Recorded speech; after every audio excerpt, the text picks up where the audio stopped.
Good morning, I'm Wendy Burke, and this is the Morning Report for Thursday, October 14th, in our top story. Prime Minister Mia Motley has outlined what she considers as common threats for CARICOM countries and the United States as she met with Vice President Kamala Harris yesterday at the Eisenhower Executive Office Building in Washington, D.C. The Prime Minister said it was therefore important to work together on issues that included the COVID-19 pandemic, climate change, and security threats. We face common threats together, and the world perhaps has never been more precariously placed in decades than it is now. And to the extent that we can cooperate and work together with respect to fighting the pandemic, for fighting the climate crisis, for fighting security threats, and for promoting prosperity as a basis for the engagement of all of us, then I believe that we can go forward. With respect to security, well, I don't need to say any more. We're in the same neighborhood. And anybody who lives in the same neighborhood, whether it is in a village or a city or a state, we have to work together to keep each other safe. And safety is fundamentally what it is about now. 100 years ago, the world faced similar circumstances. And the world rose to the occasion after 25 years, and it led to the establishment of the United Nations and the Bretton Woods institutions. We are at a similar moment in time now. And while we may not need to create new institutions, we may need to repurpose the existing ones. Vice President Harris has agreed that the world is interconnected and interdependent more so than ever before, and the U.S. intends to strengthen its relationship with CARICOM. As highlighted by the most recent events, including the pandemic, but also as highlighted by one of the greatest crises that we face as a globe, which is the climate crisis. Our conversation today will, I believe, cover a number of these issues, including not only what we must do in the short term, but the potential that our relationship has in the long term to address these issues in a way that has positive impact for the people of our two countries. Since our diplomatic relations began 55 years ago, the relationship between the United States and Barbados has continued to grow. And of course, we take very seriously, as the United States, our membership as neighbors in the Western Hemisphere. And it is in that spirit that we do the work that we do together, including the work we will do to continue to address the COVID-19 pandemic.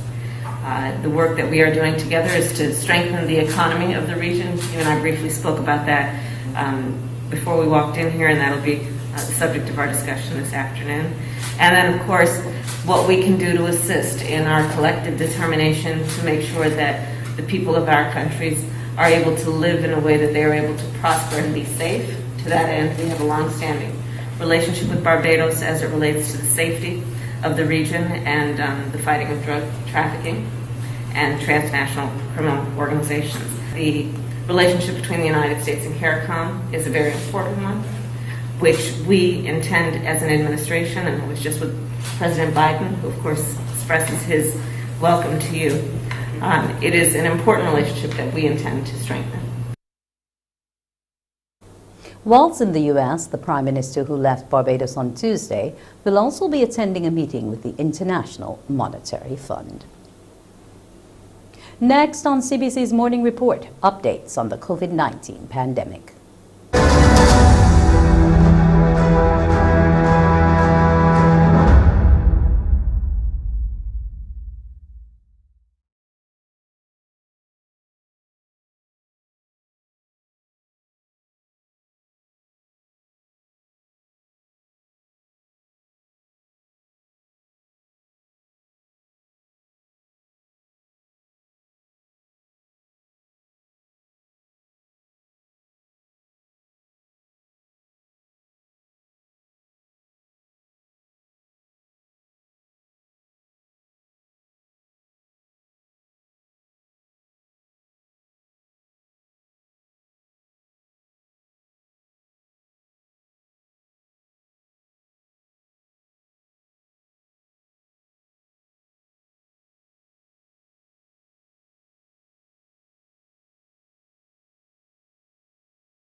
Two Barbadian women are the latest COVID-19 casualties. A 50-year-old passed away yesterday afternoon while in primary isolation at the Harrison's Point Isolation Facility. Also, a 73-year-old died in the afternoon at the Accident and Emergency Department of the Queen Elizabeth Hospital. Both were unvaccinated.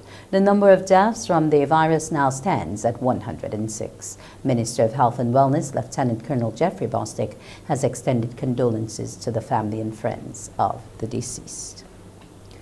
There are 311 new COVID-19 cases in Barbados recorded on Tuesday, October 12th at the Best Dos Santos Public Health Laboratory. As displayed on the most recent dashboard, which was compiled before the latest deaths, the 155 females and 156 males who tested positive, 69 people were under the age of 18. There are now 541 people in isolation facilities and 2,273 in home isolation. Under the National Vaccination Program for COVID-19, the total number of people with one dose now stands at 143,151, while the total number of those fully vaccinated is 113,850. Hospital staff in Bermuda are being shifted from their normal departments in response as part of the territory's response to the latest coronavirus outbreak. The new cases and hospital admissions are falling, but frontline healthcare workers remain weary following the onslaught of the last month and a half. I'm the diabetes nurse for the hospital, so I see all the patients that have diabetes.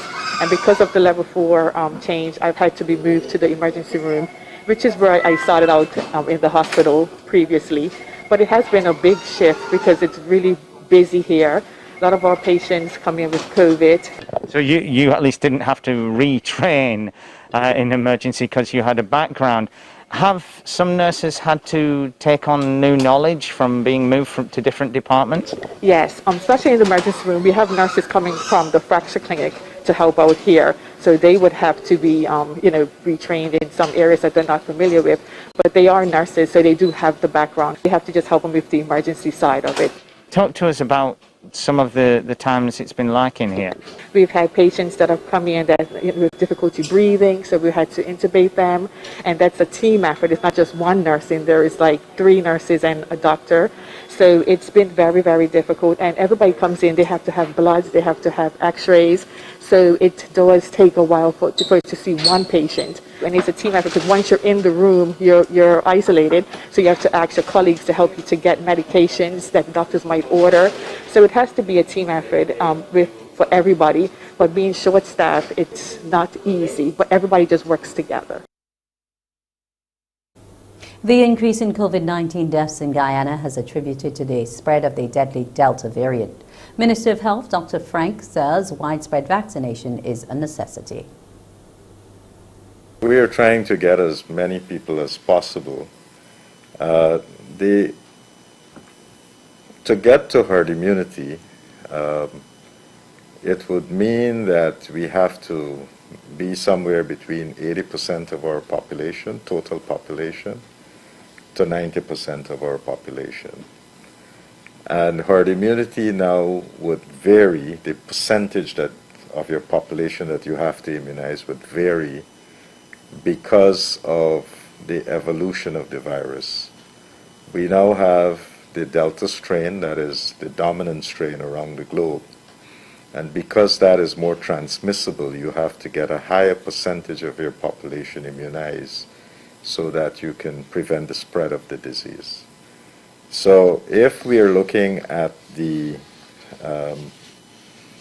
adult population of our country, and we are aiming at a minimum to get 80% of our population immunized, it would mean that we have to do at least 410,386 persons. So far, first dose, we have been able to cover at least 368,850 persons. So we still have a little bit more to do.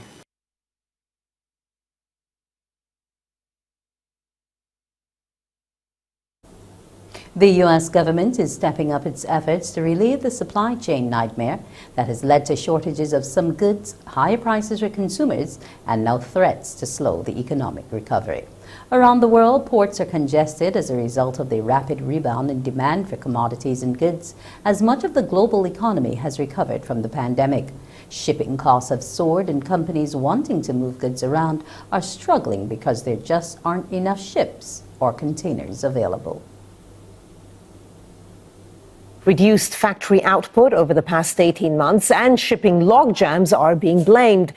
U.S. President Joe Biden says his administration will work with companies and ports to alleviate bottlenecks. Some ports will start operating 24 hours a day. A shortage of computer chips has caused the tech giant Apple, for example, to reduce production of its latest iPhone. One of the major announcements is the fact that the ports of not only Los Angeles but also Long Beach will be operating 24/7. That's a big deal because around the world that is the case for most international ports, but not the U.S. So the White House has now brokered this agreement with the major union that works to offload a lot of these container ships. The fact that now this will be operating continuously is something the White House hopes will at least begin to make a dent in this backlog, because right now there are dozens of container ships waiting to offload at those ports. And then there's a problem too with once that material is offloaded, it still has to be shipped across the United States. And this is another issue given the fact that there have been shortages of labor when it comes to truck drivers and also those folks that would work to load the shelves of the stores where these goods are intended to be sold. So you can see how the problem has compounded. It's not just the fact that there has been an increase in demand for goods since the global pandemic, but at the same time, there's been a problem of labor. And so the U.S. president talking now about how he has been meeting with some of the CEOs from major shipping suppliers like FedEx as well as UPS, and even retailers like Walmart, how they can work together to come up with even further solutions to ensure that this backlog that exists in the United States is something that the White House hopes will be temporary. It's time now for a preview of what's coming up on Morning Barbados. And for that, we say good morning to Pearson. Heti Kamayabu. Tell us what's going to be happening, Pearson. You made that name up. You made up that name is Wendy Hilda Burke. I could call you Hilda, Herma, Hezekiah. Anyway, Hezekiah is masculine. You who says I see. There's also Hyacinth, which is male and female, like that Shirley is too. So who says? But anyway, Hilda, that's the name for you this morning. Good to have you. Good morning, everyone. Coming up at 6:30 this morning, it's Thursday. So, you know, it's the one day of the week in which we focus on young people in particular. This morning, you'll meet a young boy who's only 8 years old, and through his printed t-shirt business, he's sharing some positive messages. We'll talk a little bit about that journey with him when he joins us. Also, you'll meet a young girl who is in class 4 at West Terrace Primary, and since from quite a young age she's determined to represent Barbados in gymnastics at the Olympics. What a journey. We'll talk to her a little bit about that as well. But today is also World Sight Day, and some folks from the Courts Optical will join us because they're offering today some free eye exams. We'll share with you how, where, and what you can benefit from when you engage in that. So just a little bit to tell you about when you join me here at 6:30. Back to you, Wendy Hilda. Thank you, Pearson. We'll see you in a bit. We'll take another break and return with more news on Morning Report.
Today is being celebrated as World Sight Day, and times in the pandemic are tougher for the visually impaired because their touchability has been taken away by the protocols.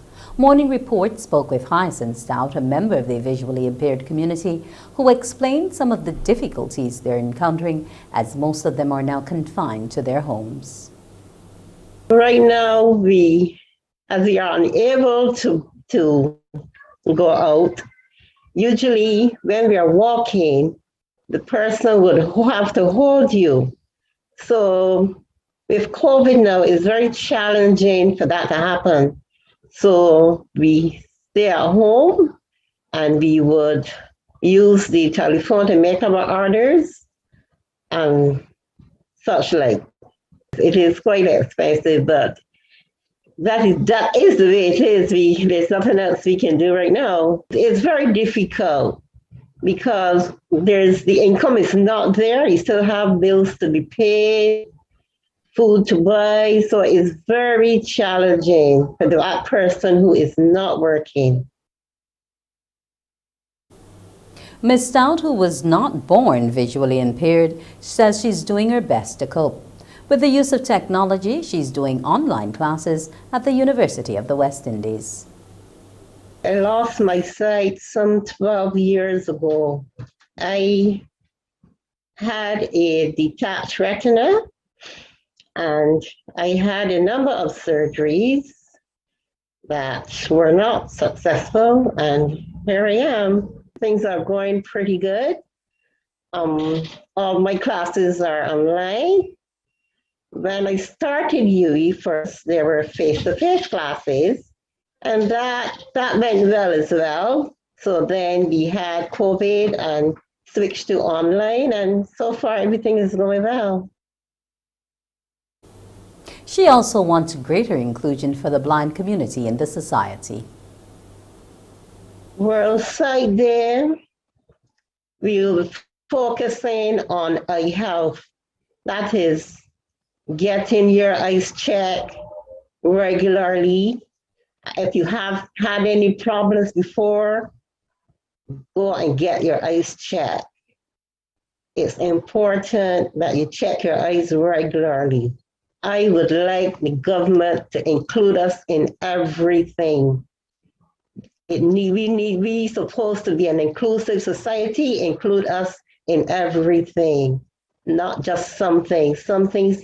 Sometimes you're out there and, the perception that people have of blind persons, they're not able to do things, they can't, and this is wrong. We can do anything. With a little help and assistance, we can do it.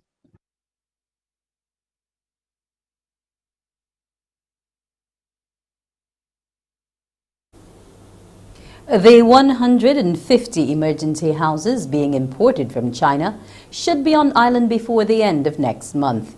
Housing Minister Dr. William Duguid made the revelation during a media conference yesterday afternoon as he sought to reassure Barbadians the houses are good and sound. CBC's Sharika Griffith reports. The actual houses have been shipped, and we anticipate that they will be here around the 20th of November. What we have actually started to do is to build the foundations. Housing Minister Dr. William Duguid provided an update on how soon the 150 emergency houses can be expected on island.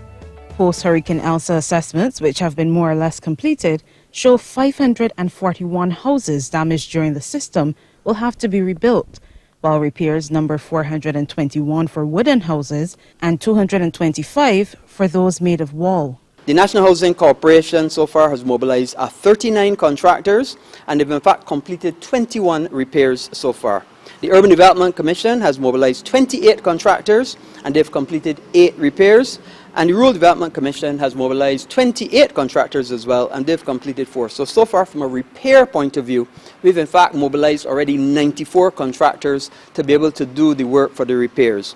But there's been public criticism about the decision to purchase the prefabricated houses made of light gauge steel. The minister says they've been advised by engineers in the ministry there's no risk of corrosion. I am shocked and disappointed with the president of the Barbados Association of Professional Engineers, and I think he owes the people of Barbados an apology to make it clear, because he's put doubt in the people's minds. And I think I had a duty and a responsibility to come and clear up that doubt. Because these houses are good and sound, and I encourage all those who have an opportunity to benefit from an East-West house to so do. It is an opportunity to open an industry for this country and for the Caribbean. And if we can show that this is a success and make this a success story, and then these people make a decision to come and put up a facility here to construct these houses to support not only Barbados, but the rest of the Caribbean, it is a win for this country. In order to qualify for the emergency houses, people must have clear title and a large enough lot size to accommodate at least a 700 square foot house. About 40 people have so far met the criteria. Additionally, Minister Duguid reveals half of the 150 emergency houses will consist of 4- and 2-story houses known as quads and duplexes. So 75 of them will be that, and people will use those as transitionary houses. Because another problem that we have is people have their furniture and whatnot and don't have a place to store it while we demolish the house.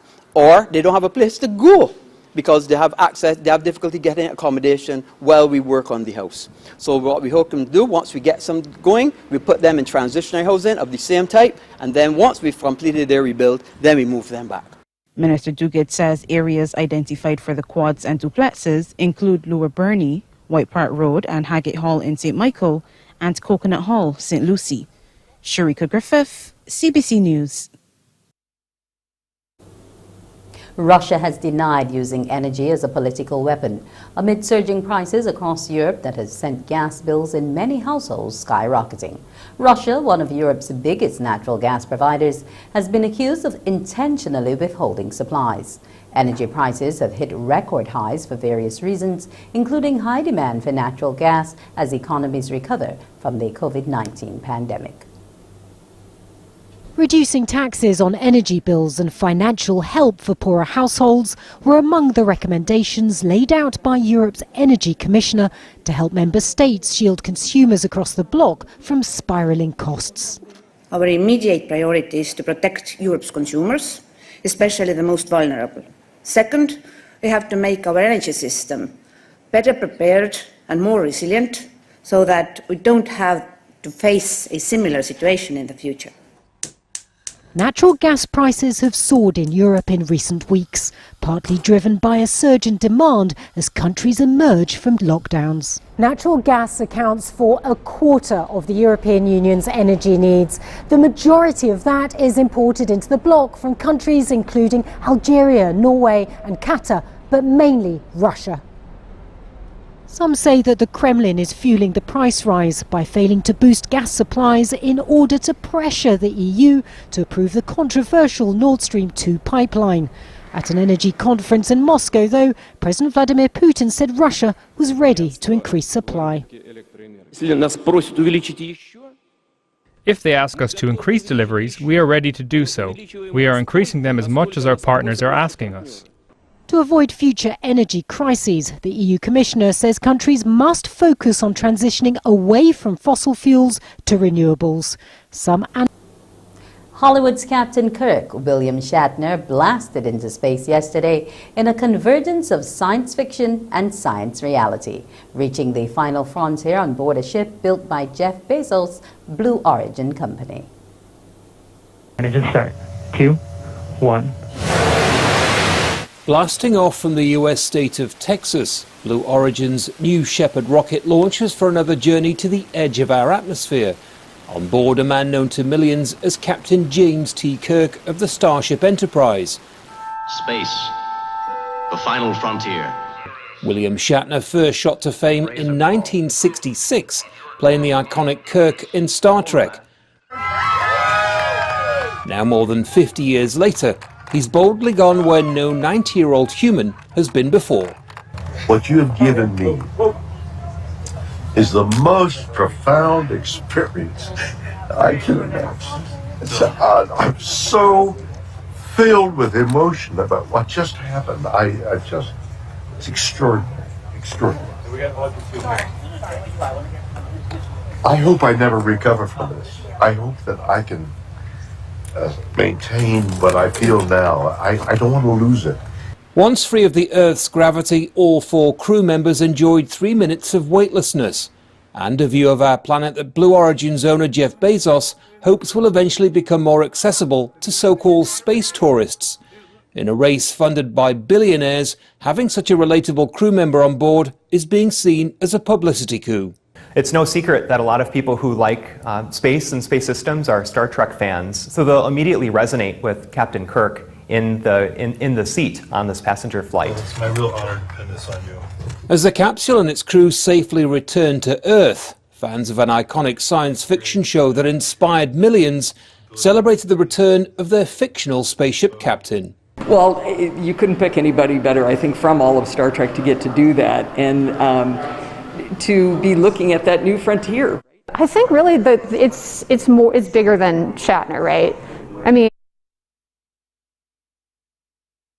Ryan and the Kolkata Knight Riders are into tomorrow's Indian Premier League final. They edged Shimron Hetmeyer and the Delhi Capitals by 3 wickets with a ball to spare in Sharjah in yesterday's second qualifier. Kolkata required 13 from the final 25 deliveries to top Delhi's 135 for 5, but tumbled from 123 for 1 to 130 for 7 before reaching the target on 136 for 7. Here are the highlights.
Time now to see what our weather picture looks like.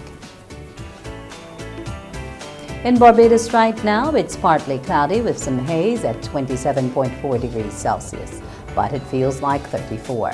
The humidity stands at 82% and the barometric pressure 1013.3 millibars. The winds from the east at 26 miles per hour. The key in there.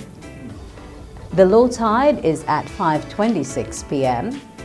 and high tide will be at 11 p.m. The seas are moderate in open water with swells ranging from 1 to 2 meters and steady. The forecast, mostly sunny with a few brief isolated light showers today,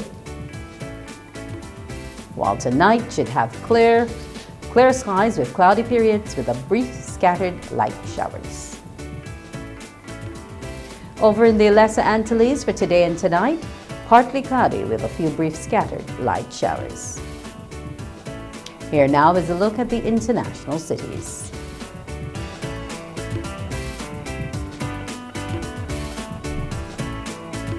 That was Morning Report. Join us again at noon for Newsday. And now it's over to Pearson Bowen and Morning Barbados.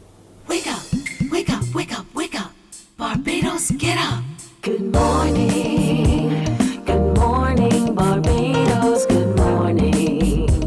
Good morning to you. Good morning. Morning, morning, morning. Good morning to you. Good morning. Morning.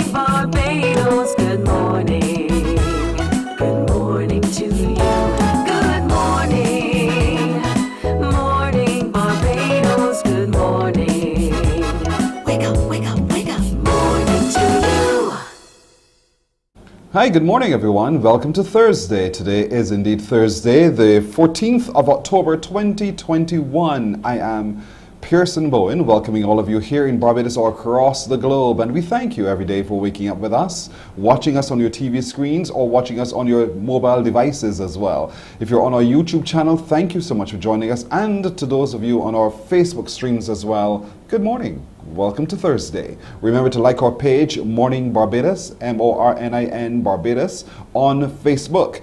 It is there where we post a lot of information so you can keep track of what we're doing and what you may have missed. So just head over to our Mornin Barbados page, like the page, and follow us every single day. Now today is Thursday, so today we're at landmark number 4. I hope you've been keeping track of that as well. Have that paper handy for whenever it comes around this morning. Keep watching all morning long for when we show you landmark number 4. Remember, we're asking you every day to note the landmark.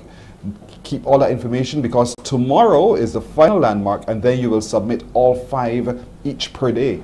You understand what I'm saying? One piece of paper, basically, one email with all of them. Monday this, Tuesday that, etc. So that is going to be coming up today because tomorrow is the final day and tomorrow we'll show you them all again. But if you want to see them again as well, go head over to our YouTube channel, head over to our Facebook page, and you can watch the different episodes of Mornin Barbados this week to see it yet again. Good luck to you. Today is all about our young people, and our young people will shine brightly today as we're so very excited about what they are doing and what they will accomplish. And part of what they will accomplish will include them being engaged in what we're going to talk about now, as we welcome Deanza Roberts, who is the Public Relations Consultant with the National Council on Substance Abuse, and Wendy Greenidge, who is a Substance Abuse Prevention Officer with the National Council on Substance Abuse, because they're having a competition. Good morning to you, ladies. Good morning.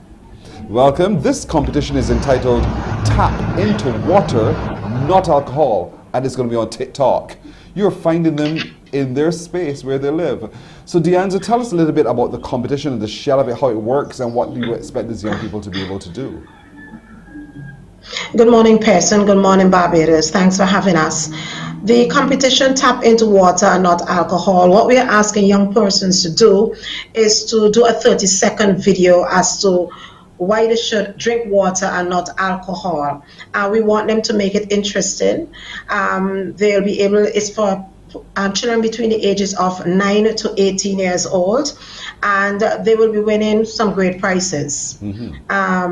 So the idea is, as you know, the age is 18 before you can actually legally purchase alcohol. So we want to appeal to those persons because, you know, TikTok is a social platform that is really carrying the drive at this time. Yes. So it's very simple. It is very simple. We just want them to submit a 30-second video and they will send it in to us and they'll win great prizes. So create a 30-second video, but a video of what? What am I doing? What am I just sitting by a flower and saying, hey, look at me, TikTok, TikTok? Is that how it works? What am I required to do? No. You are required to put together a video of yourself as to why you think water is more important than alcohol. You're just going to formulate something, whether you want to fall down when you drink the alcohol and pick up a bottle of water, whatever. We want to appeal, we're appealing to the creative minds of the young people. But there's some do's and don'ts because we don't want them to show alcohol as well, because we're trying them to consume water and not alcohol, tap into water. So no alcoholic beverages must be shown, right? No branded alcohol beverage must be shown. If you're using branded water, we use Glacial Pure. That's one of our sponsors. So you're not going to show any form of, if you want to take a bottle and mark Heineken on it or whatever, you can, but no actual branded bottle must be shown. That's one of the rules, for example. And there's only one entry per participant, only one entry per, so it must be between, it cannot be more than 35, it must not be more than 30 seconds. Okay, right. Because that is the duration of it. And we already start getting some very, very, very creative videos. I'm really proud of the young people. Our young people are fantastic. And remember, you folks, young ones, you can submit your entries to what? How can we submit them? You submit csabarbados@gmail.com, and the competition has been extended until November 15th, 2021.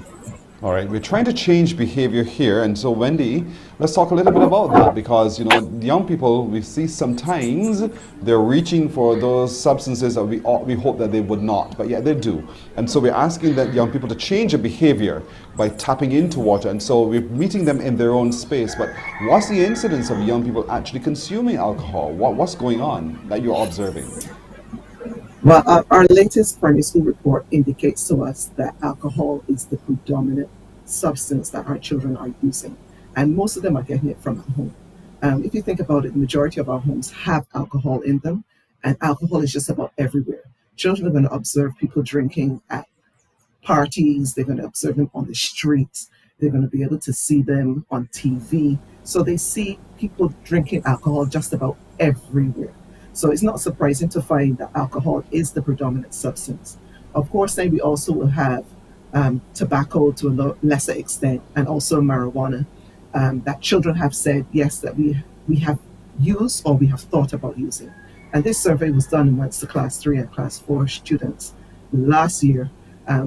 We wrapped up just about March 2020. So to say what the current situation is may be a challenge. I suspect it may be slightly increased because our children are at home. So it's really an onus upon parents to be more observant, to pay attention to what they themselves are doing, because as we parents know, our children copy what we do. So it's really an onus upon us parents to make sure our homes are a safe place for our children, not only as far as alcohol is concerned, but also those medications that we may have around the home. We need to make sure that we secure them properly and keep our young people safe. Now, you are a substance abuse prevention officer. What other messages would you want to leave with our audience today so that we all join you in the fight against the abuse of those substances by our young people? Overall, we just need to keep our young people safe. Bear in mind that substance abuse doesn't happen overnight. It's something that progresses over time. And often we can't see the changes that are happening on the inside. We may see them 10, 20, 30, 40 years later. But it all starts at an early stage.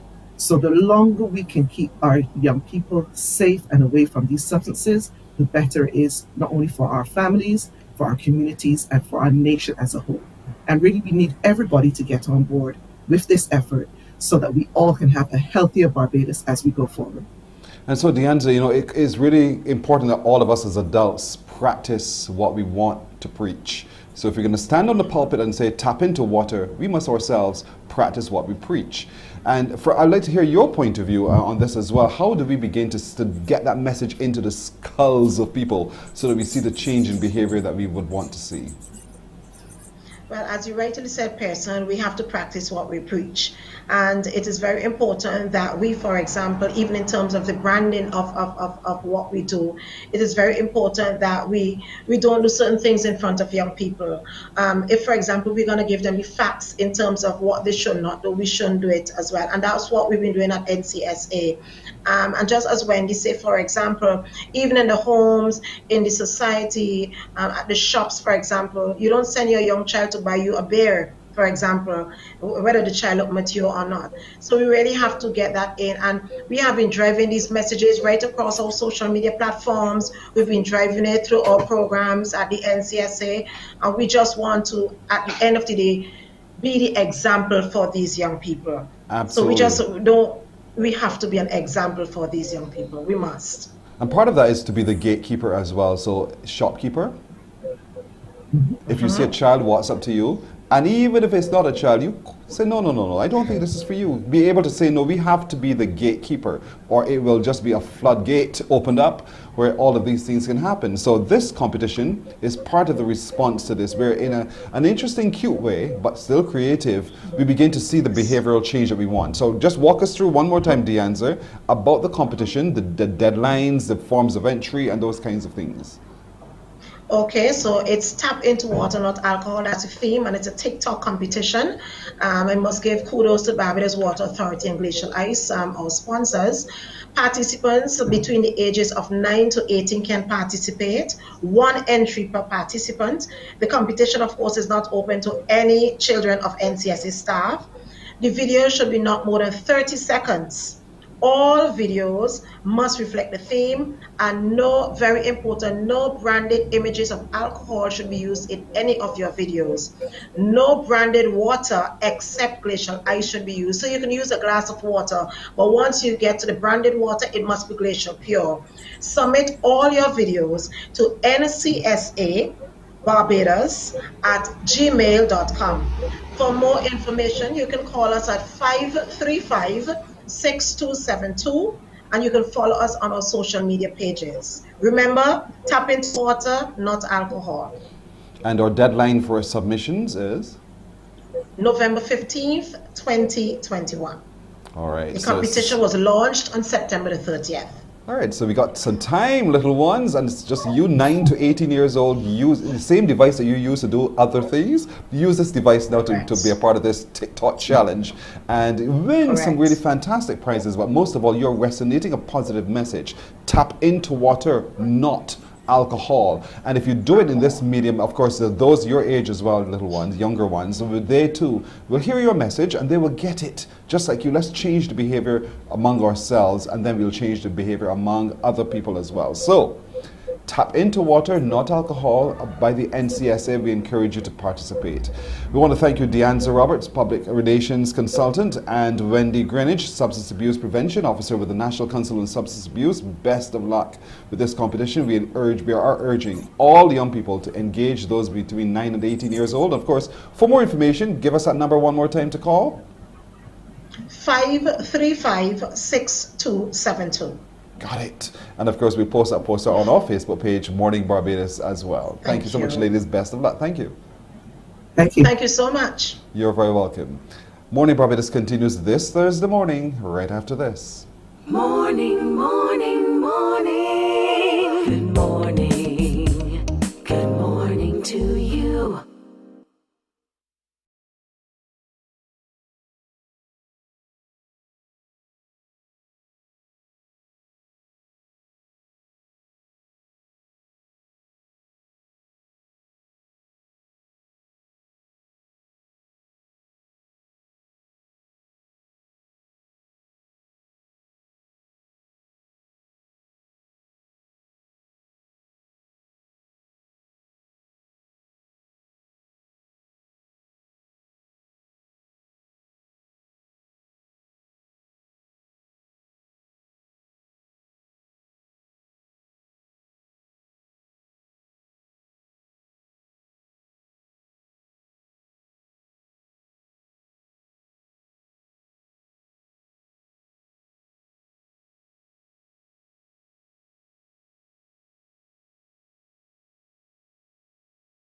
Morning. Good morning.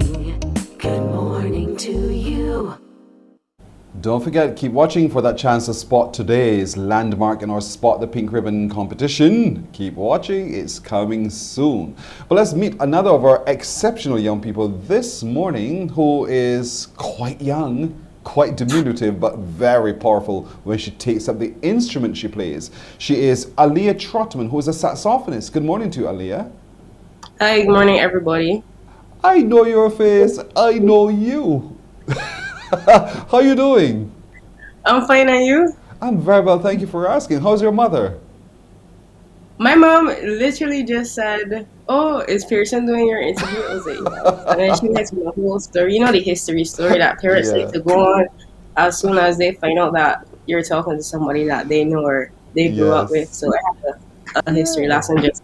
I've known your mother almost all her life. We've known each other. And congratulations. I'm told you're really, really good at playing the saxophone. So how, this passion for this instrument, where did that come from? Okay, this is another history lesson. When I was in primary school, I used to cheerlead and do gymnastics. And my cheerleading and gymnastics coach was also a music teacher. So we did steel pan and recorder together at camp. So it was everything in one. And I was really good at the recorder. So when I got into secondary school, music was something that I excelled in. But I was never in an orchestra or anything. So around fourth form or so, one of my friends, he joined the cadet band. And he was kind of alone, so he asked me to come and join with him. Mm-hmm. And when I joined, one of the only instruments that was available to play at that point in time was the saxophone. Yes. And it happened to have the same fingerings as the recorder. So then when I started to play, I started to excel at that as well. So that's how my journey on saxophone started. You're just really, really good at the wind instruments, and that's fantastic. So here it is. This is not a tiny instrument. This is a big instrument. You're so tall, you know, and managing it. I'm trying to imagine the joyful noise you'd have made in the house and the comments people would have made about turn that down. So talk to me about the challenge and getting people to accept that. Quite the opposite. Really? When I practice at home, some of my neighbors stay in the road and listen to me. Very good. I never had, well, only if I wanted to practice very, very late at night, then my mom would tell me to tone it down. But most of the time, I usually practice during the day, and my neighbors enjoy it. If I were your neighbor, I would enjoy it as well. I mean, you're really good at this. Is there any saxophonists across the world? You're welcome. Any saxophonists across the world who you would liken the way you approach the play of the saxophone to? It's easy to go very international very quickly, but if I'm being completely honest, one of the persons that had the biggest impact on my playing style would have to be one of my colleagues. His name is Zukili Innes. He's an excellent saxophonist. And during my time at BCC, he was like a second tutor to me. So anything that I asked him, he'd be very willing to show me. And I'll always sit and listen to him play because he's such an excellent player. And it's astounding because he started to play at such a tender age and he's been excelling since then. And he's been a very large inspiration to me. So I would have to say Zukili. You started at a tender age as well. You're only 20 years old. 20 years old. An alumna of the Harrison College. Then you went on to the Barbados Community College where you did your associate degree in music, naturally. But now you're at the University of the West Indies and you're doing social work. Yes. Talk to me. Only a couple of years ago, I did an interview on VOB. And wherever that when I was is, here, I got this same question, and they were asking me, well, what do you plan to do after you leave BCC? I was like, well, I want to do social work. And here I am doing social work now. How did I get into social work? I always had, during cadets, this passion for helping persons would have started in cadets. And while I was in cadets, it was humbling to see how big of an impact such a tiny action, like a minute action, could make. And from then, I wanted to continue doing that. I wanted to continue to help persons or be a positive influence wherever I could be. And I thought I wanted to do psychology initially. I wanted to do psychology since I was in like third form or something. But when I was leaving Harrison College, because I left in fifth form because I was not interested in sixth form. I wanted to do my music work. I wanted to go and do my psychology. Yes. So I was actually too young to do psychology because you needed to be 18 to do psychology. So I ended up doing music at BCC. And during that time, I continued to do research and get more information on how to pursue my passions and make my passions work for me. And that's when I discovered that I actually did not want to do psychology. I want to do social work. So there I am. Doing social work. You talked about that one little tiny action inspiring you the way it has. And your mother, no doubt, would have inspired you too, because she's a powerful woman. I know her work at Providence Methodist Church. I mean, we grew up there. And so I understand her drive. And so here it is. I know she gives you complete support, which is so critical. Yes, she does. Most definitely. Because there are lots of young girls who want to do what you do, who, you know, a mother thinks, my girl is not to go into cadets, my girl is not to do this, why is she playing that? And she's in the band with the Defense Forces, a reservist as well. And so she wants to shield her from those kinds of things, but your mother was not like that. The support, talk to me about the support of your family. It has been unwavering. I will definitely start there. There's not an event that I have been to that one of my family members hasn't either watched live or been there with me, unless it was a cadet event. In that, even then, when I was playing on parades, performing at concerts or anything like that, my family members were always there supporting me, especially my mom. My grandmother and my grandfather believe in the dust I walk on, you know, as other persons would say, to the point that there was a community independence program in my neighborhood, and my grandfather was adamant that I had to play, so I ended up playing there, and he was going on to his friends about it to this day, and that was 2019. I can imagine how I not just imagine, I know what that feels like to have the full support of your relatives and those who care for you so deeply, supporting you. I know what that feels like because I live it every day too with my family, my godmother, my aunts, all of them fully behind me in all of this. And I want to say good morning to you, Maureen, my godmother. But you know, having that support me is like the wind beneath your wings to soar, to achieve whatever, because you know the people who love you will always be there to catch you if you should ever fall, and they will not let you fall. So where do you think has been that place where you've been to perform and you thought, wow, that was a performance, that was a moment in time? There are two of those experiences. The first one was at VOB's Honor Thy Father, when Jonathan Nelson visited the island to perform at that. And somehow, I think her name is Allison Roach, right? Somehow she got into contact with me. And at that time I hadn't started playing saxophone as yet. I was still playing steel pan. So steel pan was my primary instrument at that point in time. And he has a song that everybody loves. It's a Caribbean song. It goes, I believe it's an island medley. And it has in a steel pan at the beginning, and she was so hooked on having this steel pan player on stage with him, and that steel pan player ended up being me. And I stayed on stage. That was his first song, and I stayed on stage, and I was able to accompany. I didn't practice the other songs, but I was able to stay on stage and accompany him for the other songs, and it was an experience that I honestly would never forget, because performing, the level of musicianship, performing with an international artist is something that was eye-opening, because before I performed with him, I would not have had the opportunity to perform with such professional musicians before. And Crystal was a part of that choir and that initiative as well. And I can't say anything other than it was a memorable experience, and it taught me so much. Right. And it really, you know, being around persons that are better than you motivates you and encourages you to become as good as them. So that was a big turning point for me, in that I realized where I was and where I wanted to be and what I needed to do to get there. And you're quite right. Being around you, inspiring me now, really, to get back to here you are with your instrument of choice, the saxophone. But you're also, I saw the image just prior to this one where you were performing in that outstanding space known as the Frank Collymore Hall. Yes. That too in itself must have been an experience. What band were you with here? This was actually my portfolio from BCC. Portfolio is a collection of all the musicians from that particular year, and you just showcase your talents.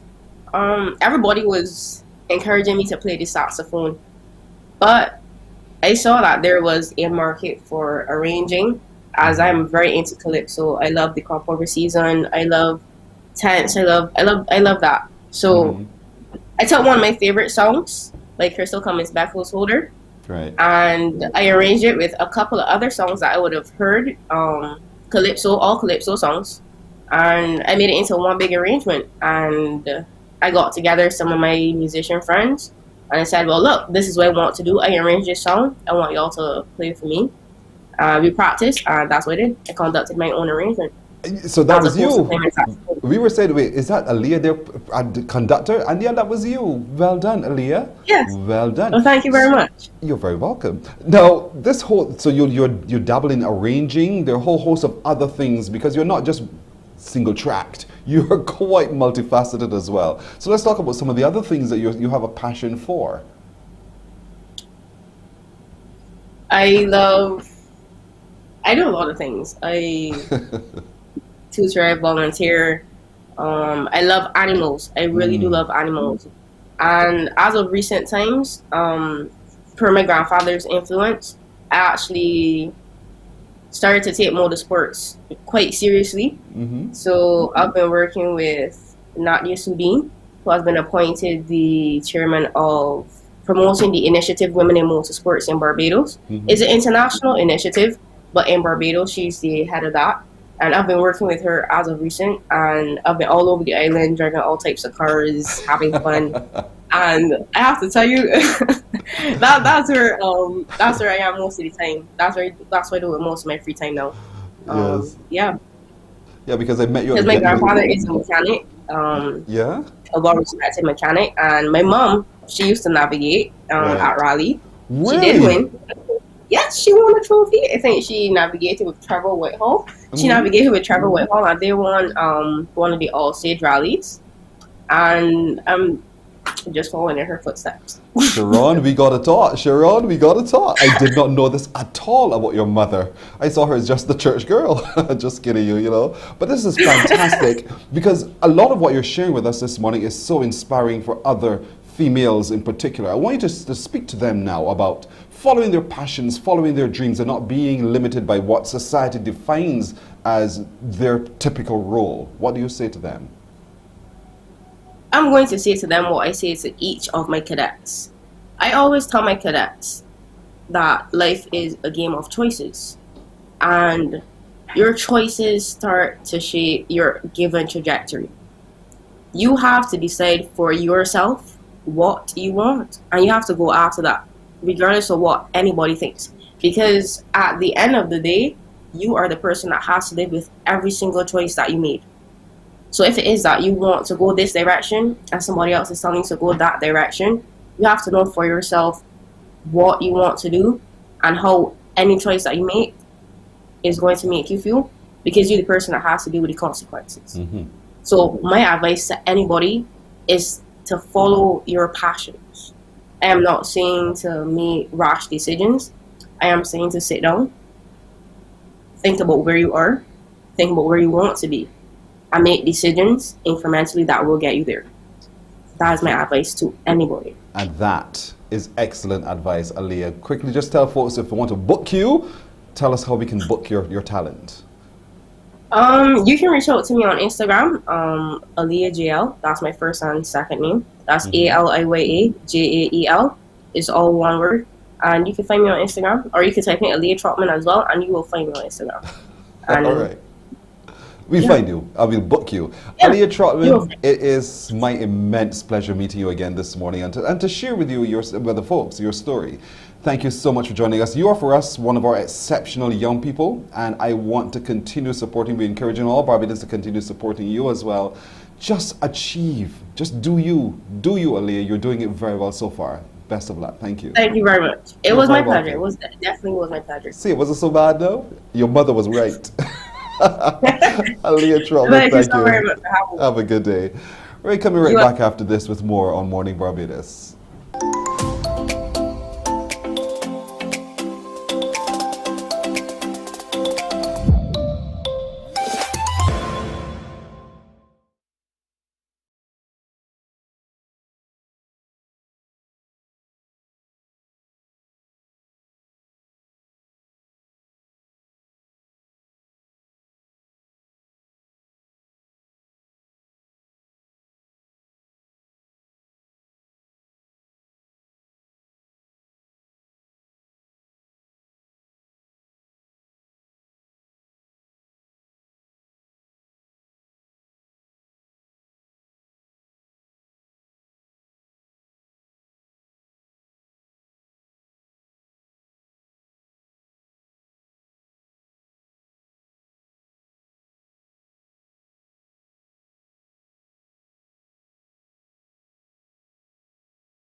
Morning, morning. Good morning.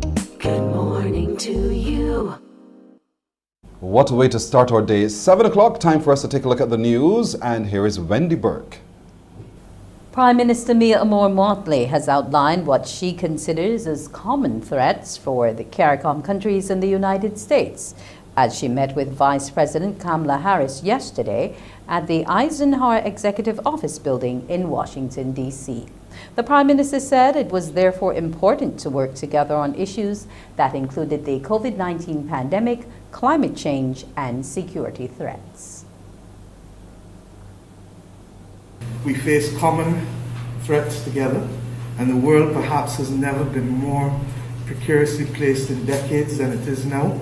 And to the extent that we can cooperate and work together with respect to fighting the pandemic, for fighting the climate crisis, for fighting security threats, and for promoting prosperity as a basis for the engagement of all of us, then I believe that we can go forward. With respect to security, well, I don't need to say any more. We're in the same neighborhood. And anybody who lives in the same neighborhood, whether it is in a village or a city or a state, we have to work together to keep each other safe. And safety is fundamentally what it is about now. 100 years ago, the world faced similar circumstances. And the world rose to the occasion after 25 years, and it led to the establishment of the United Nations and the Bretton Woods institutions. We are at a similar moment in time now. And while we may not need to create new institutions, we may need to repurpose the existing ones. Vice President Harris agreed that the world is interconnected and interdependent, more so than ever before, and the U.S. intends to strengthen its relationship with CARICOM. As highlighted by the most recent events, including the pandemic, but also as highlighted by one of the greatest crises that we face as a globe, which is the climate crisis. Our conversation today will, I believe, cover a number of these issues, including not only what we must do in the short term, but the potential that our relationship has in the long term to address these issues in a way that has positive impact for the people of our two countries. Since our diplomatic relations began 55 years ago, the relationship between the United States and Barbados has continued to grow. And of course, we take very seriously, as the United States, our membership as neighbors in the Western Hemisphere. And it is in that spirit that we do the work that we do together, including the work we will do to continue to address the COVID-19 pandemic. The work that we are doing together is to strengthen the economy of the region. You and I briefly spoke about that before we walked in here, and that'll be the subject of our discussion this afternoon. And then, of course, what we can do to assist in our collective determination to make sure that the people of our countries are able to live in a way that they are able to prosper and be safe. To that end, we have a long-standing relationship with Barbados as it relates to the safety of the region and the fighting of drug trafficking and transnational criminal organizations. The relationship between the United States and CARICOM is a very important one, which we intend as an administration, and I was just with President Biden, who of course expresses his welcome to you. It is an important relationship that we intend to strengthen. Whilst in the U.S., the Prime Minister, who left Barbados on Tuesday, will also attend a meeting with the International Monetary Fund. 2 Barbadian women are the latest COVID-19 casualties. A 50-year-old passed away yesterday afternoon while in primary isolation at the Harrison's Point Isolation Facility, and a 73-year-old died in the afternoon at the Accident and Emergency Department of the Queen Elizabeth Hospital. Both were unvaccinated. The number of deaths from the virus is now 106. Minister of Health and Wellness, Lieutenant Colonel Jeffrey Bostic, extended condolences to the family and friends of the deceased. There are 311 new COVID-19 cases in Barbados recorded on Tuesday, October 12th at the Besto Santos Public Health Laboratory. Of the 155 females and 156 males who tested positive, 69 people are under the age of 18. There are now 541 people in isolation facilities and 2,273 in home isolation. Under the National Vaccination Program for COVID-19, the total number of people with at least one dose is 143,151. The total number of people who are fully vaccinated is 113,850. And that's a wrap for me, Pearson. Back over to you now in Morning Barbados.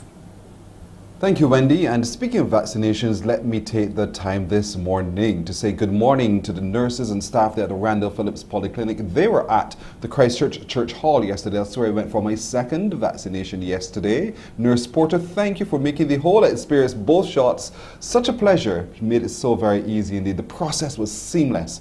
You moved right through and in no time you were out. And you know, I really want to thank all of you for the great work and the diligence you paid to ensuring that all of us who came through the system yesterday to be vaccinated, that we were all treated very well and we all felt safe knowing that we were in your hands. So thank you to the Randall Phillips Polyclinic staff and to all across the vaccination centers today. As vaccinations continue, we urge you to consider having a vaccine today. 7 minutes after 7, we're taking a break here and we're coming back with more on Morning Barbados. Morning, morning, morning. Good morning. Good morning to you.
Morning, morning. Good morning. Good morning to you. 9.5 minutes after 7 o'clock. Now time to win with Crumbs Bakery, ladies and gentlemen. Time to give me a call on 228-5562 or 228-5563 because I have a question for you. So 228-5562 or 63, that's today's question. Who is Dalton Bishop and what was he known for? Who was or is Dalton Bishop and what is he known for? 228-5562 or 228-5563. This should be simple. Simon made the pieman. So, who is Dalton Bishop and what was he known for? Let's get going. 228-5562 or 228-5563. Remember, Crumbs has a bakery very near to you. Crumbs has all sorts of delicious baked products. Try them today. Wouldn't take anything off of you to go try it out today. So, who is Dalton Bishop and what was he known for? Good morning. Hello. Good morning. Hi, good morning. Where are you watching from, sir? My Lord Sale, St. Michael. My Lord Sale, St. Michael. This is easy, right? Very much so. I hope you get it right because you're sounding very powerful. Yeah. Very much so. Let me hear you. Dalton Bishop. Spooge. Jackie Opel. Who and what? Jackie Opel.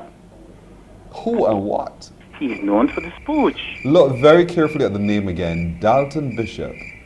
And you were telling me who? Dalton Bishop is not known for the spooch. Don't ask me questions. I'm telling you. Tell you. me. You sure? Positive. Oh, so how do you know that? Do you know him? Come along here, his records in my house. Are you sure it's the same Dalton Bishop? There's about more than one. I don't know. They'll have more than one. There's possibility that there's more than one. There's a possibility, but I know one Dalton Bishop. The one Dalton Bishop I know I hear about. Talking about that's the one you know, but that might not be the one that I know. My Pearson, you trying to trick me, man? You trying to trap me, man? You really think so that I'm trying to trick you? Yes, listen. Boy, you know me well. You're absolutely right. Dalton Bishop is Jackie Opel, as you know him, and he was known for the creation of Spooge. You know he's my cousin, right? Yes. You know that? Pearson, I would like to give my winnings to... Don't tell me. Okay. You tell the producer when the producer takes the information from you, okay? But stay on the phone. All well right, done. thanks. You're very welcome. Stay right there. He'll give the information. Yeah, it's Jackie Opel. He's known for the creation of Spooge. And Spooge, you can hear on our radio stations, particularly 94.7, the best 24/7, as that's the only station on this island that plays every single minute of every single day, of every single week, of every single month, 100% Bajan content. So tune in and enjoy the best in Spooge, and of course enjoy the best in radio. That's it today for our Crumbs question of the day. Let's take a break here. When we come back, there's much more of our enterprising, very excellent young people, so stay with us for that. Morning, morning, morning. Good morning. Good morning to you.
Fourteen and a half minutes after 7 o'clock as we meet this next exceptional young person who is already 22 years old, and she's already crafting her way through life and creating things that accentuate and makes one feel positive.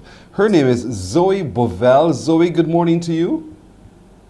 Hi, good morning. How are you doing? Wait, I'm good. How are you? I'm good, man. Don't get frightened. Listen, I hope you're following me my train of thought here. Now listen, every school in Barbados is a good school. They're all good schools. But the greatest of them is? Coalition Paris. Hello! Without a doubt. That's where I went to school too, Zoe. Yeah! I mean, we get the applause from the peanut corner. You were told? Yeah. See, girl, you come prepared. That's fantastic. So too is my technical director role. So here we are. I'm so happy to have someone who went to school where I've been to school as well, from Coleridge and Parry, doing wonderful things. You're 22 years old. You have your own business line. Tell us about what you do. Well, I'm a designer and I make swimwear. I have my own swimwear line. It's designed to like accentuate curves, as you know. I like to focus more on like timeless silhouettes. So it's like essentials, stuff that you could wear outside of the beach. You could dress it up, dress it down. I like to focus on that side. And it is made with seamless finishing, so it's very comfy to wear. So that's what I Okay, like. Zoe's Bikinis is what it's called on Instagram. So here it is. Yes. At 15 years old, you got turned on to doing this kind of work. So tell us about that. What was it that triggered for you at 15 that made you think, I could do this. I could do this forever? Yeah. When I first started sewing, that was in clothing and textiles at school, and I didn't have any idea how clothes is made till that point, and a sewing machine just blew my mind. And I just kept going, and I had a wonderful teacher, Miss Husband, so she made it really easy for me. And when I graduated Paris, my mom and my grandfather bought me my first sewing machine, and that's where my journey started. So I made many mistakes, but it was all trial and error. Yeah, here it is. You know, you're a second young person, and they've talked a lot about the mother and the grandfather's investment in what they've been doing. So, talk to me about the relationship you've had with your grandfather, your grandparents, really, and their support of you thus far. Well, my grandfather usually, he really helps me get stuff. If I tell him stuff, he'll be really helpful because, you know, as a young person, I feel like the older generation like to see young people doing stuff for themselves. Yes. So usually if I have an idea, I would tell him. My mom too, she's very helpful. She made it very easy for me to do it at home too. I didn't have to look for funding. So it was mostly her buying me the equipment, and then I would use the profits from my business to keep going. So just both of them that really helped and made the process way easier. Well, this is sweet because you self-taught, you sat before your sewing machine and you figured, let me just, I know you don't use pedal pumps anymore, but you got the idea, you know, and you just started to sew and you taught yourself how to design and to craft the swimwear that you make. But you wanted to formally educate yourself as well. So what next did you do? Well, in the beginning, like you said, it was self-taught and I was making a lot of mistakes and it made me feel dumb, you know? So after BCC, I did math and economics first at BCC, and then I went on to do fashion design. And it was only after I did that I saw improvement in my craft, and it really took off from there. It was I was getting the work better to the people outside, to my customers, and that's when I started to see more money come in and all that. So when do you find the time in a given 24 hours day to really sit before your sewing machine and build out your swimwear? Well, it's a 24-hour thing, you know? I'm still trying to find balance because in the beginning when you're first starting a business, it's good to do the all-nighters and keep pushing, but it's play a lot on your mental and physical. So now that things are getting a bit better, I'm trying to find a better routine and a better balance. So it takes me an hour to make swimwear. So if I work in 9 to 5, it's usually to make between 8 to 10 swimsuits a day. If I work between that, and then I will have a cutoff time so I could sleep and rest my body and start for the fresh day. So we're looking on the screen at the moment at some of the images of some of your swimwear, your beachwear. And all of this, I mean, from the fabric alone, very bright and it's very Caribbean and very Caribbean cut too. So what inspires you? Go ahead. I was saying I love neutral colors and the bright colors. Yeah, sorry. You could go ahead. So people think it's just a top and a bottom, but it's more than just that when it comes to designing swimwear. So what kinds of thoughts have to go into crafting what you do? Like I said, I love the timeless styles. I love the seamless finishings. It's really comfy to wear. And if you notice, I am known for my high leg cuts, you know, by the bikini area. Yes. It really accentuates the curves, you know, it makes the legs look longer and it fits to stuck in your waist. It's good to it's made to fit women's curves right. Because I had a hard time looking for swimwear. So these are the stuff that I wanted to see in Barbados. I thought there was a lack. Right. So you identified a need, and you're filling that niche, that need there as well. So how has business been for you thus far? It's been good. In the beginning, I rebranded many times because I was trying to figure out what type of clothing I used to like to wear. Used to like making.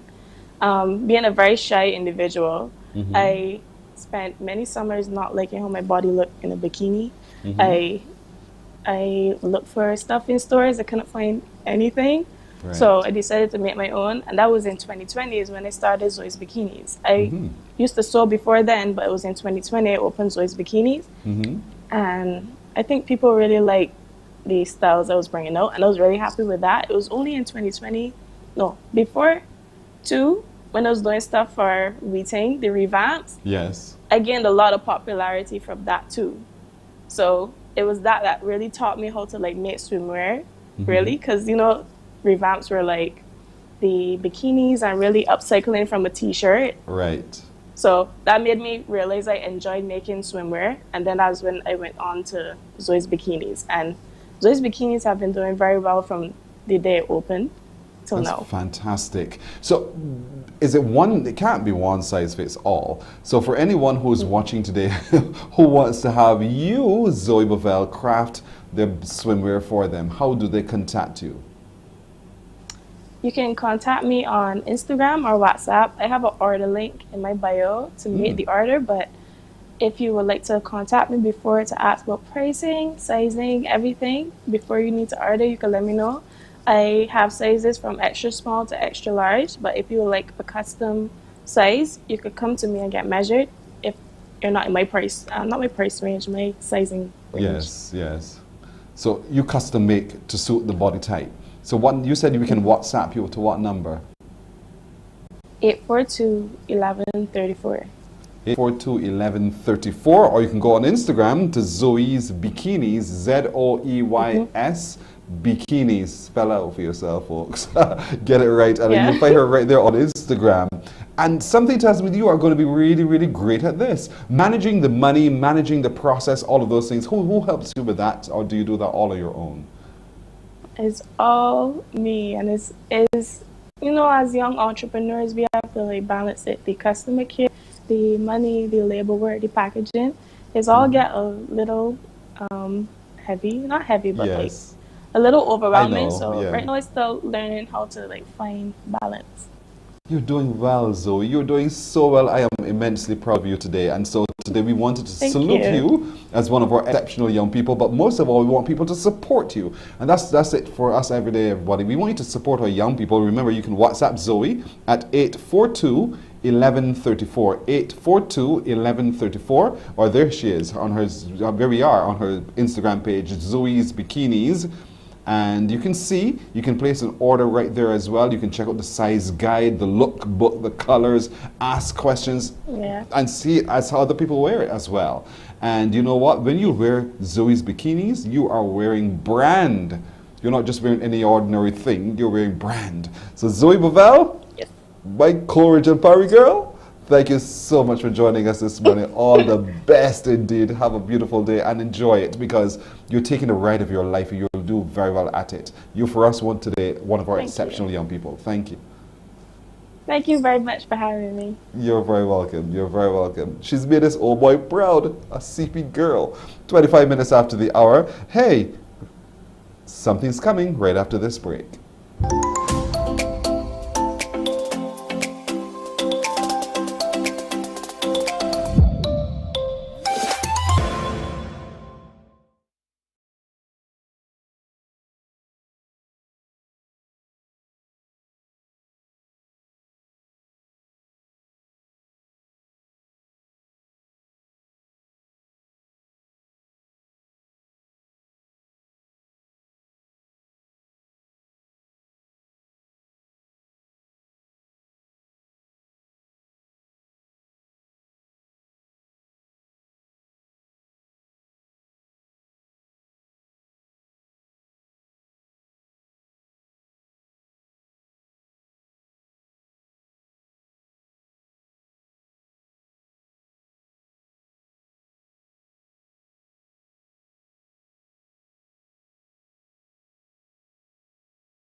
morning, morning. Good morning. Good morning to you.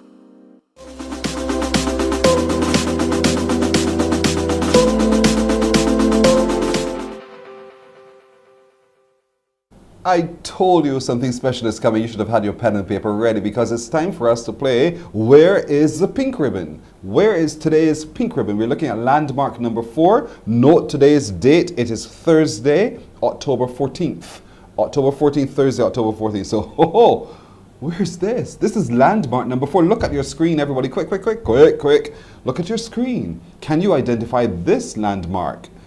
I think I can, but can you? So note it down. If you know where this is, next to today's date, Thursday, October the 14th, you would have already completed Monday, Tuesday, Wednesday. Today's Thursday. One more day to go. So where is this? Where's the pink ribbon? It's right there next to that landmark. Identify that landmark. I want to know it is Pearson's building by or in what parish or where it is. Where is that? Where is this? Scratch your heads, but at the end of it all, write it down. Write it down. Because tomorrow is going to be the last one. Then, at the end of tomorrow, we'll show them all again. So you get another look, one last and final look. And then I'd like you to submit all of your entries by email to Mornin Barbados. Mornin Barbados, look at your screen, note it down. morninbarbados@cbc.bb. morninbarbados@cbc.bb. You have until the 29th of October to get those entries in. We have some great prizes for you to win. So, those are 4 landmarks thus far. We have one more to go. That one more is tomorrow. Big thank you this morning to our supporters in all of this. We have supporting this the Crane Beach Hotel, Stansfeld Scott, the Bougainvillea, Emerald City and Carlton Supermarkets, and Abeds. Big thank you for supporting the Breast Cancer Awareness Month campaign and spotting the pink ribbon. Best of luck to all of you.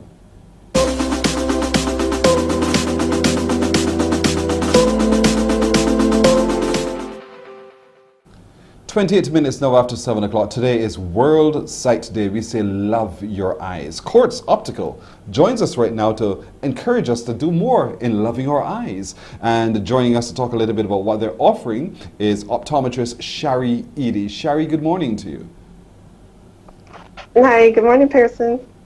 Where are your glasses? You should be wearing glasses. No, you're taking great care of your eyes, which is good, which is fantastic. Of course. Of course. My glasses are at work, so. Okay. For work. Fair enough. I forgive you then. So let's talk a little bit about the importance of vision, because oftentimes we take it for granted. We'll wake up, we open our eyes, and ta-da, we should see, or we should see everything we ought to see, but it's not necessarily so. Yes, that is true. And you're right, we do take it for granted and we don't realize how important our vision is until something starts to happen. Eye health is important when it comes to our education, our employment, our quality of life. Mm-hmm. So there are millions of people out there who are living with blindness and vision impairment. And a good part of the time is because of something that is unavoidable. Something as simple as you need a pair of glasses, you need to control your diabetes, your high blood pressure. So the importance of World Sight Day today is to encourage people to take eye health care in their hands. Book that appointment, schedule that eye examination for your loved ones, for yourself. We need to ensure that we keep our eyes healthy. Because with the theme, love your eyes, it's not a just casual phrase, folks. There are at least 4 different things I know you want to share with us today on World Sight Day that we need to do to show how we love our eyes. And one of them is prevention. Preventing from what, though? Yes. So prevention, as what you will hear everybody say, prevention is always better than cure. Mm-hmm. Mm-hmm. So the regular things you will hear everyone say, your general practitioner, your lifestyle, your healthy lifestyle is always important. Right, so there are a number of different foods that you can eat to maintain good health, good eyesight. And that would be foods that contain vitamin A, so the green leafy foods, vitamin C, citrus foods, any of those things there can help to maintain the health of your eyes. And that's so very important. So that's, folks, watch what you eat, your diet. aids in your healthy eyes, having healthy eyes as well. You know, we used to hear some carrots, good for your eyes, those kinds of things as you're growing I was just going to say that. Yes. Is that true? But it's true. It's true. Okay. It's true because carrots contain vitamin A, and that's so important for the preservation of the back layer of the eye called the retina. All right. So, I mean, we had a guest, not a guest, but in our news earlier on, we heard of a lady who has a detached retina. And, you know, so if you want to care for that as well, carrots. And the whole point here too is, don't think that what we're talking about today is just for the adult, it's also for the children. Because very young, we're also seeing young people presenting with some problems with their eyes as well. And maybe diet is a factor there too. Diet is a factor, lifestyle is a factor as well, especially with the advent of the pandemic, which brings us to our other point, protection. Yes. You know, we are in front of digital screens more than 2 hours a day. The recommended time is 2 hours, but because we're in the new age of technology, you know, we really can't control that. So we normally advise people to employ the 20-20-20 rule. So that means that every 20 minutes, you look away from your monitor for 20 seconds. That's something, and at something that is 20 feet away. Okay. Right. But every you can 20 minutes, every 20 minutes, take a 20-second break to look at something 20 meters away. That's what you're saying to me, right? 20 feet away. 20 feet. I'm not counting feet. I'm just looking away at something. And what's the purpose of that? Well, as long as it's a distant object, that's fine. But the whole point of that exercise is to help to reset your eyes so you can focus on the task at hand. But you know, a lot of us, it's not just the children. I mean, look at what I'm doing here. I'm looking into a camera that's right there, a screen that's right there, and I have to do this sitting here for a period of time with two big lights coming into my eyes. And so it puts pressure on the eyes. And we're saying that in those kinds of environments, every once in a while, we have to take the 20-20 break. Every 20 minutes, you take 20 seconds, look away and look for a far-off object for about 20 seconds and reset the eyes. But a lot of times in helping to protect the eyes, we also reach for substances. We want to put eye drops. We want to do all sorts of things. Is that advisable?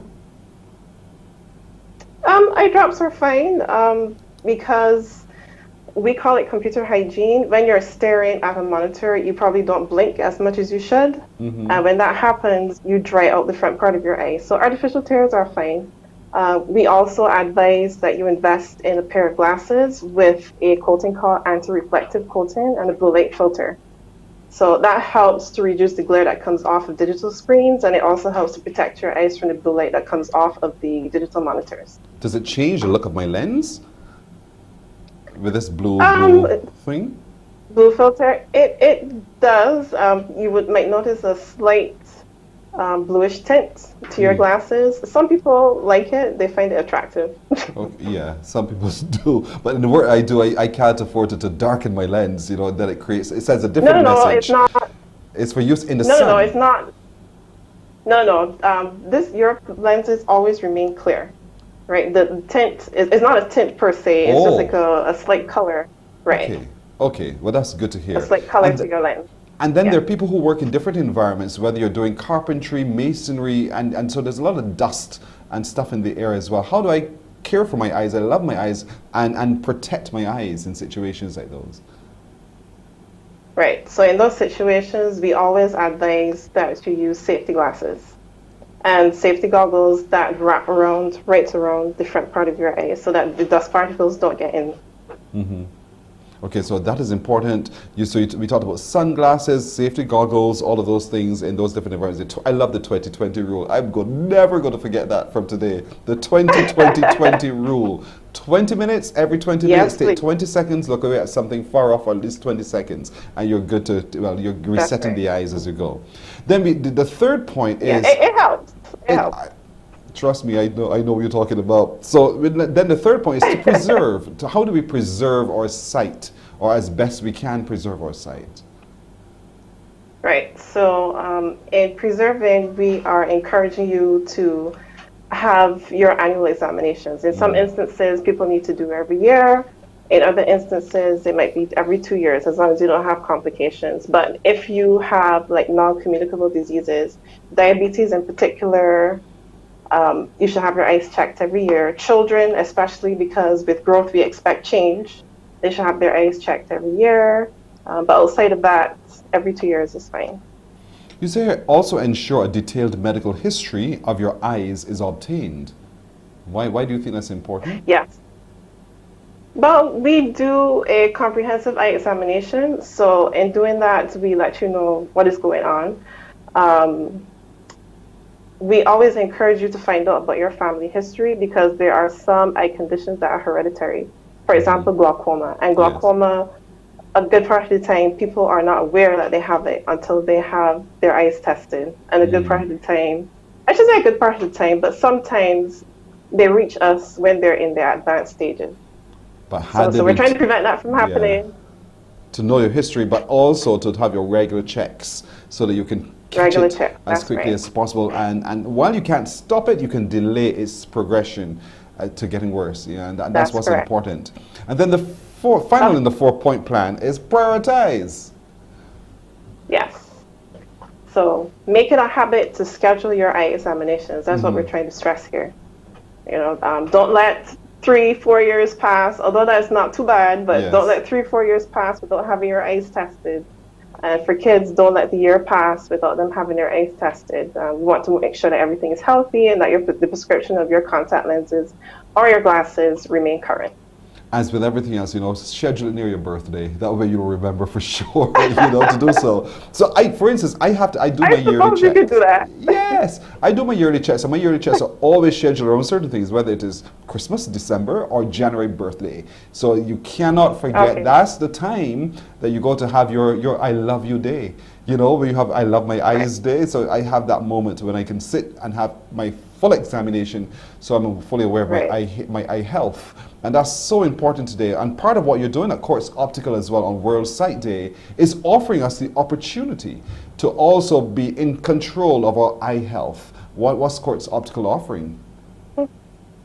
Yes, so in the spirit of World Sight Day, we are offering free examinations for the day at all of our branches, Sunset Crest, Bridgetown, and our Sheraton branch. That's where I'm located. You're at the Sheraton so you can branch. contact us.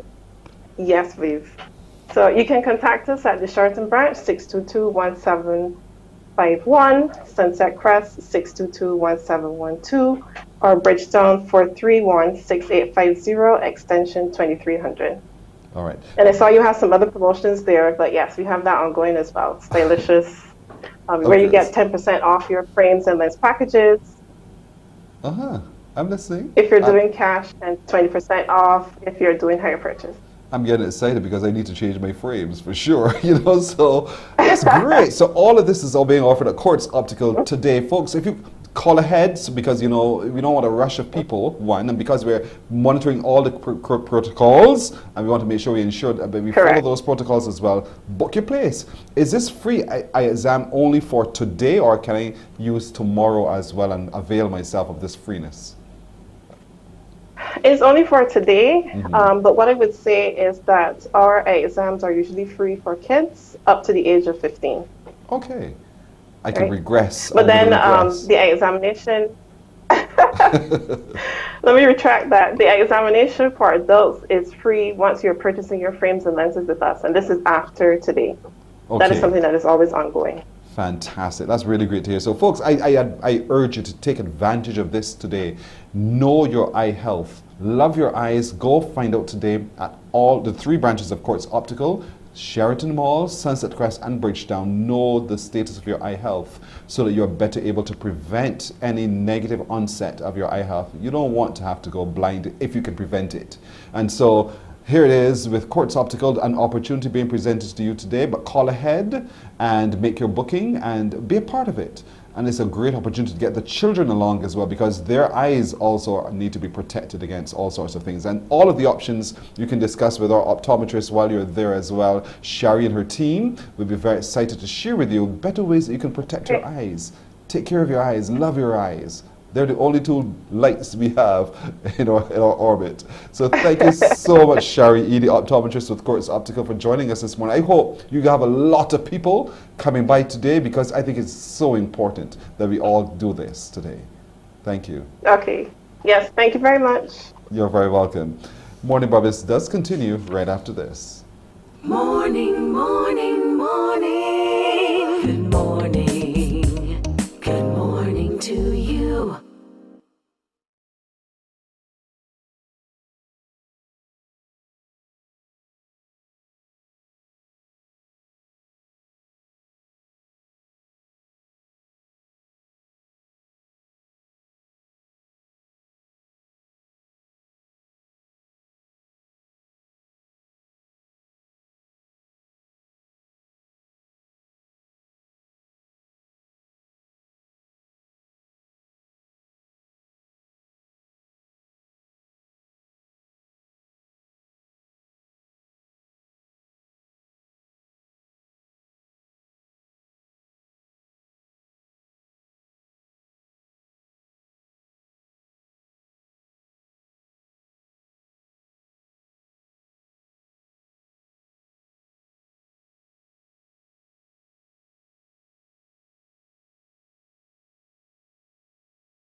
We have 18 minutes to go to 8 o'clock here on Morning Barbados today, Thursday. Exceptional young people we're meeting today. This next young one is in class 4 at the West Terrace Primary School. Her name is Zanaya Bostic White, and she's a gymnast. Good morning to you, Zanaya.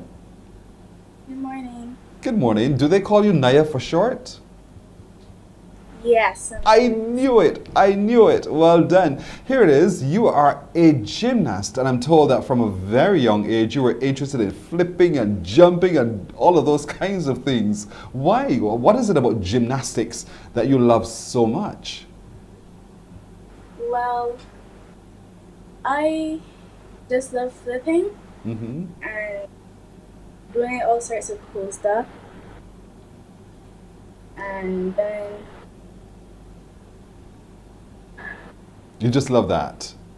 You love doing all of those cool stuff. But is there anyone you saw on television who made you think, I could do that? I want to do that. And if so, who was that? Simone Biles and Gabby Douglas. Why do you like the two of those? Well, the flips they do, like Simone Biles, she has the Biles on the floor, and I just want to try that. Wow. So you can't wait for the Olympics to come around yet again, right? So you can sit before your television. Are you one of those who sits before the television and says, Mommy, wait, don't touch the TV, gymnastics is on. And you just want to watch every single moment of it? Yes. So you were also a part, you decided you're going to join something called the Flip Gym. What happens at the Flip Gym? We have, there's the competitive team which I am in, and the competitive team does levels 2, 3, 4, up to 10. And then we have our coaches who helps us and teaches us skills. Right. Do you remember when you competed in Trinidad in 2018 and 2019? Do you remember? Not really. You do? Well, that was my just yesterday, Zanaya. But that's all right. You don't recall at all. But you've been to Florida though in 2018. Am I right? Yes. I know you remember that one. So tell me about that experience in 2018 in Florida.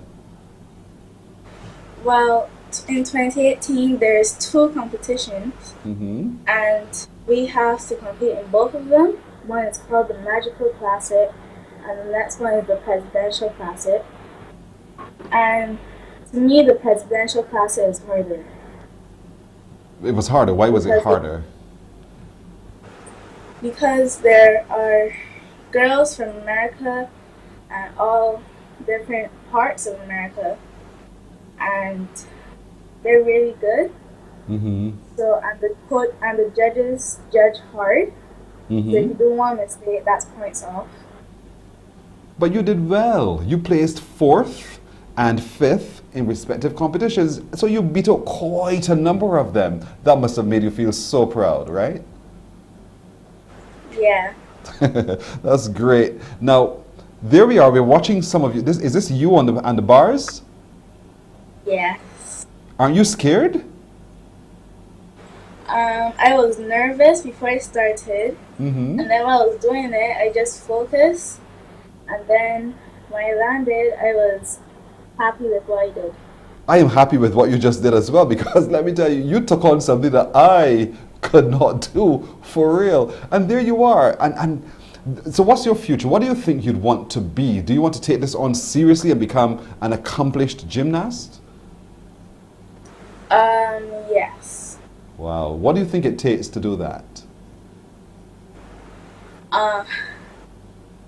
Flexibility, strength, and power. All right. You're in class 4 at West Terrace, right? You're preparing for the common interest next time around? Yeah. So how old are you now? I am 10 years old. You're 10 years. You're still in the minds of a lot of people, just another little girl. So what do you do for fun, Naya? I flip about the house. Tell me, what do your parents say when they see you flipping all over the place in the house? What do they say to you? Girl, you're going to break something? Yes, they say I can do it as long as I don't break anything. Have you ever broken anything? Once or twice. And what happened? And I got in trouble. It meant licks, right? Some lashes. I told you not to do that, and there you are. There you are doing the handstand. How difficult was that? With one hand? It was pretty easy. You made it look I easy. just have to concentrate. Mm-hmm. So what do you do now? I mean, are you still doing? Are you still practicing? Are you still training? What's going on now? Yes, I train 3.5 hours, 4 days a week. That's a lot of time. And yeah. But you love it so much that you don't mind putting in the time, right? Yeah. So how are you balancing school with this passion for gymnastics? I balance them by doing as much work and homework before gymnastics, and then do the rest after. Well, there you are, being the winner, and look at that smile on your face, as every time you're rewarded for the great work that you do as a gymnast, representing Barbados. Look at the broken trident on your thigh. What are your friends at school? Do they know that you do this? And if so, what do they say about you or to you? I'm not sure if they do know, but well, they know now. You were telling me, go ahead, but my teacher knows,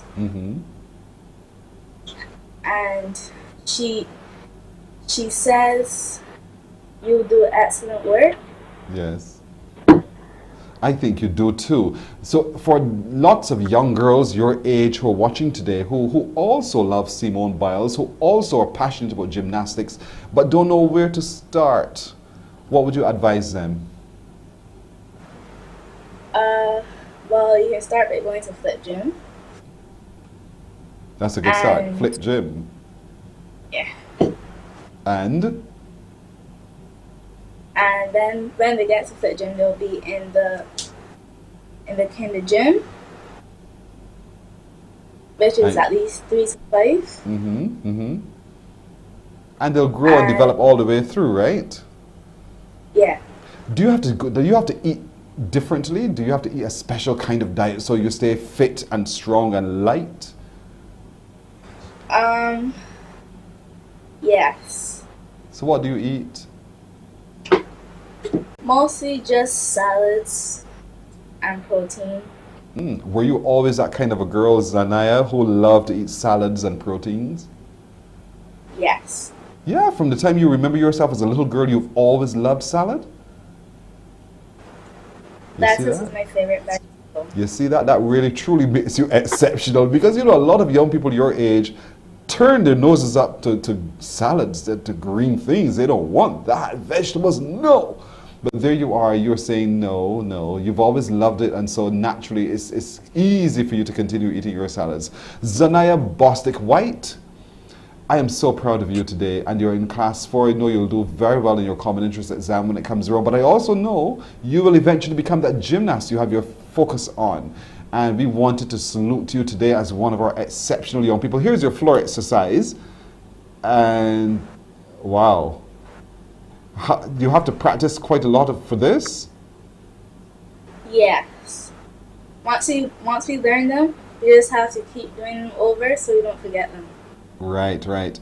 While you're watching yourself perform now, what's going through your mind? When I watch myself, I ask myself, how could I have done that better? Yes. And then you seek to improve on it next time around, right? Yeah. Well, you're looking very professional there at 10 years old already, so we know the future looks bright for you, Zanaya Bostic White. Thank you so much for joining us this morning. Well done. Congratulations. You are one of our exceptional young people. Keep doing well what you do, Zanaya. We will continue to support you, okay? Okay, thank you. You're welcome indeed. Thank you so much. Take care. We're coming back, then we'll meet a young man right after this.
And now for the tiniest of them all. His name is Jesse Olton. He already owns Jesse's Productions. He's joining us right now. He's only 8 years old. Jesse Olton, good morning to you. And with you is your mother, Tara, right?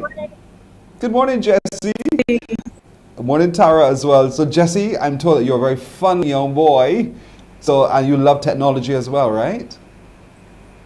Yes, please. What do you love to do? To play games. What games do you love to play? Roblox, Minecraft. Wow, you're using your mind, yo man. That's just fantastic. So I'm also told that you have your own business, Jesse's Productions. So talk to me about that. Jesse's Productions is a business I started with my mom, Tara, to spread positive messages to everyone in the world. So it was mommy's inspiration that got you going? Yes, please. Are you wearing one of your shirts now? Yes. Stand up for me, Jesse. Let me see what you have on that shirt. I think we'll see. Yeah. Oh. Was that more than what? Come across good. Brain more dangerous than a bullet. I love that. Thank you, Jesse. You can have a seat. Tara, it must feel so fantastic to have this young man next to you, this little boy of yours, your little birth, doing so well already. Definitely, definitely. Exceptional young man. He said it was my inspiration, but really he came to me one day and said, "Mommy, I want to do some merch." And obviously I have no idea, the language of the younger generation. Merch. So I had to do my own research, and I found out merchandise. So I said, okay, I'll support you to do it about something that, you know, is important and something that we practice in our everyday lives. Reinforcing positive messages. That's great. So Jessie, so who buys the t-shirts, Jessie? And then who does the artwork on it?